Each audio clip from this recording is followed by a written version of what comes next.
এগুলো হালকা করে একটু ভেজে নিয়েছি। তারপর এখানে দিয়ে দিচ্ছি বেশ কিছু কিশমিশ। কিশমিশটা অবশ্যই স্বাদ অনুযায়ী চেষ্টা করবেন আমি যে মশলাগুলো ব্যবহার করছি ওইগুলাই ব্যবহার করার জন্য, তাহলে ডিমের যে আসলে যে একটা স্বাদ, কোরমার যে একটা স্বাদ, সেই স্বাদটা আপনি অবশ্যই পাবেন।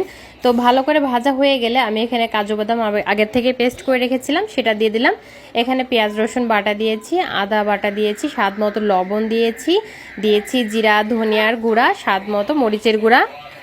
সব মশলাগুলো দেওয়া হয়ে গেলে এখন সুন্দর করে একটু কষিয়ে নিতে হবে। মশলাটা যত ভালো কষানো হবে ততই কিন্তু স্বাদ বাড়বে, তবে এমনভাবে কষাবেন না যাতে মশলাটা পুড়ে যায়, তাহলে কিন্তু কালারটা নষ্ট হয়ে যাবে। তো সেদ্ধ করা ডিমগুলো আমি দিয়ে দিলাম। এখন একটু মশলার সাথে কষিয়ে নেব। আমি কিন্তু ডিমগুলো ভাজিনি, ভাজলে কিন্তু কালারটা একটু লালচে টাইপের হয়ে যায়, এজন্য আমি ভাজিনি। তো ডিমগুলো ভালো করে কষানো হয়ে গেলে অল্প করে একটু পানি দিয়েছি। আমি কিন্তু ডিমগুলো একটু ভালো করে কেচেও দিয়েছি। ফুলের পানিটা দিয়ে 3 থেকে 4 চা চামচের মতো গুঁড়া দুধ দিয়ে দিলাম। গুঁড়া দুধ দিলে কিন্তু স্বাদ অনেক বেশি বাড়ে। পানিটা যখন হালকা গরম থাকবে তখনই দুধটা দিবেন, তাহলে সুন্দর মতো গোলানো যাবে। ভালো করে নাড়াচাড়া করে দিয়ে তারপর আমি এটাকে ঢাকা